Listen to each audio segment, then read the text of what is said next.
सुबह ललिता आंगन में चूल्हा लीप रही होती है, तभी अमीर पड़ोसन कथा मिठाई लेके आती है। ये लो ललिता, लड्डू खाओ, देसी घी के बने हुए हैं। मगर कथा बहन, ये लड्डू किस खुशी में बांट रही हो? मेरे घर में 4 बर्नर वाला मॉडर्न गैस चूल्हा आया है, तो बस सोचा पड़ोसियों से खुशी बांट लूं। मगर अभी हाल फिलहाल में लगभग 6 महीने पहले तो आपने गैस चूल्हा खरीदा है। हाँ, मगर वो 2 बर्नर वाला चूल्हा था और मैं उस पर खाना बनाकर बोर भी हो गई थी। अब नए मॉडल का चूल्हा निकलेगा तो हम अमीर लोग ही खरीदेंगे ना। अच्छा, अब आई हैं तो चाय पी कर जाइएगा। इस पर कथा रघुवंशी नाक से कोड़कर बोलती है, नहीं रहने दो ललिता, वैसे भी तुम्हारा ये मिट्टी का चूल्हा, तुम मिट्टी, तेल और गोबर के उपले से जलाती हो, मुझे स्मेल आती है। तुम भी छोटा मोटा गैस चूल्हा खरीद लो, फिर चाय पीने आऊंगी। अच्छा चलती हूँ, बाकी लोगों को लड्डू बांटने हैं। अरे ललिता बहू, 2 घूंट चाय तो पिला दे, आज तो बड़ी देर लगा दी तूने। जी बाबूजी, बस चढ़ा रही हूँ चाय अभी। दुखी मन से ललिता चूल्हे पर चाय चढ़ा देती है। एक तो खुला आंगन, ऐसे में मिट्टी के चूल्हे पर खाना बनाना कठिनाई और चुनौती भरा मंजर होता है। ललिता का ससुराल बहुत गरीब तबके का था। जब से वह शादी होकर आई थी, मिट्टी के चूल्हे में ही खाना बनाती थी, चाहे फिर धूप छाए, बारिश आए या धुआं हो। रोजाना की तरह बेचारी धुएं और तपिश में रोटी बना रही होती है। तभी राकेश उखड़े मिजाज में बोलता है, ललिता अभी तक तुमने डिब्बे में रोटी भी नहीं डाली, आज तो आधा दिन लगा दिया तुमने, हद है यार। रहने दो, आज रोटी लेके नहीं जाऊंगा। अरे राकेश, क्यों बहू पर ऐसे पिनक रहा है? कोई गैस चूल्हा थोड़ी है जो फट से जल जाएगा, मिट्टी का चूल्हा है, आंच जलने में हो जाती है देरी कभी कभी। अब बहू ने रोटी बना दी है तो ले जा। ललिता डबडबाई आंखों से रोटी का डिब्बा दे देती है, पर इसमें पूरा दोष राकेश का भी नहीं था। घनघोर गरीबी में उसकी हर दिन की एक ही चिंता रहती, मजदूरी का काम मिल जाए तो परिवार का पेट भर जाए। इसी तरह सिलसिला जारी था। माँ जी, बाबूजी, आप दोनों को एक और रोटी दूं? अरे नहीं बहू, रहने दे, मेरा तो 2 रोटी में ही पेट भर गया है। माँ जी, आपकी थाली में 1 रोटी डालूं? नहीं बहू, मैं तो ये रोटी बड़ी मुश्किल से सधा रही हूँ, ले इसी थाली में खा ले तू भी, दोपहरी हो गई है।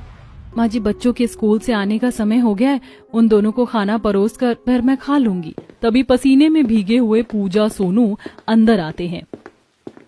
आ गए मेरे प्यारे बच्चों, जल्दी से हाथ मुंह धो लो, मैं खाना परोसती हूँ। पहले बताओ खाने में क्या बनाया है? रोटी और आलू की भुजिया बनाई है बच्चों। रोटी भुजिया सुनते ही सोनू मुंह फुलाकर खाने से मना कर देता है। मुझको नहीं खाना आपकी सड़ी हुई रोटी भुजिया, आप ही खा लेना। हाँ, मुझको भी आलू की भुजिया रोटी नहीं खानी है। मगर बच्चों, तुम दोनों को तो आलू की भुजिया रोटी पसंद है। पसंद है, लेकिन माँ तुम डेली आलू की भुजिया और सूखी रोटी और सादे दाल चावल के सिवा कभी कुछ अच्छा क्यों नहीं बनाती हो? अरे पूजा, तो मेरी प्यारी समझदार पोती है ना, ऐसे खाने से नाराज नहीं होते हैं। क्या खाना है मेरी पोती को? दादी, मुझको मटर पुलाव, शाही पनीर, दाल मखनी खाने का दिल करता है, मगर माँ हमारे लिए कभी नहीं बनाती है। बच्चों, तुम्हें पता है ना, तुम्हारे पिताजी बड़ी मुश्किल से हमारा पेट भरवाते हैं। हम इतने अमीर नहीं हैं जो मटर पनीर जैसी महंगी सब्जी हमारे घर में बने। तो फिर हमारे लिए हलवा पूरी बनवा दो ना दादी। सोनू जैसे ही दबदबाई आंखों से हलवा पूरी खाने की इच्छा जताता है, गरीब रेवती, हरि प्रसाद और ललिता का दिल पिघल जाता है।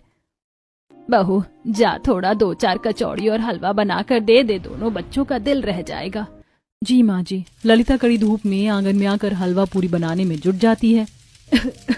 भगवान, इस मिट्टी के चूल्हे पर पकवान बनाना राई के पहाड़ बनाने जितना कठिन है।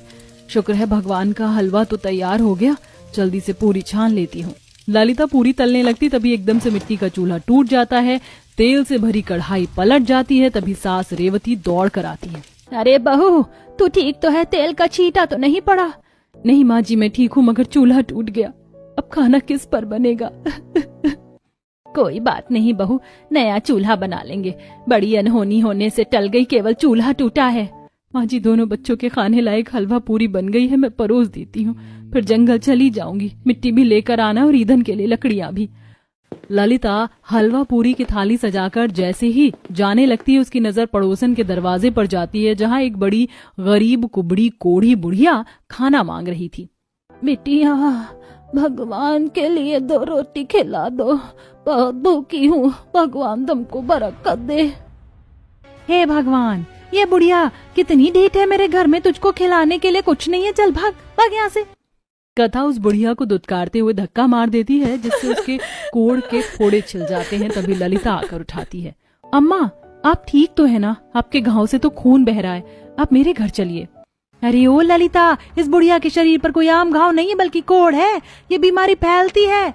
अरे मत छू इसे वरना तू भी ग्रस्त हो जाएगी। ललिता कथा की एक बात नहीं सुनती और तरस खाकर उस बुढ़िया को अपने घर लाती है और उसके घावों पर मलहम लगाती है। वहीं दोनों बच्चे अपना खाना उसे परोस देते हैं। ये लो दादी अम्मा, आप ये हलवा पूरी खा लो। भूख से बेहाल बुढ़िया झट से पूरी हलवा खा लेती और दोनों बच्चे टुकुर टुकुर देख रहे थे। ललिता ने रोते हुए कहा, बच्चों अब तो घर में खाने को कुछ भी नहीं और चूल्हा भी टूट गया, आज खाना नहीं बन पाएगा। कोई नहीं माँ, हम भूखे रह लेंगे। उनकी बात सुनकर बूढ़ी अम्मा अपनी पोटली में से मिट्टी निकाल कर देती है। सुनो बेटी, मेरे पास इस खाने का मोल चुकाने के लिए और कुछ नहीं, केवल ये मिट्टी है। तुम इससे चूल्हा बना लेना, ये चूल्हा फिर कभी नहीं टूटेगा। मैं चलती हूँ। बुढ़िया ललिता को मिट्टी देकर चली जाती है। ललिता उस मिट्टी से चूल्हा तैयार करती है। जैसे जैसे मिट्टी सूखती है, चूल्हा खरे सोने की तरह चमचमा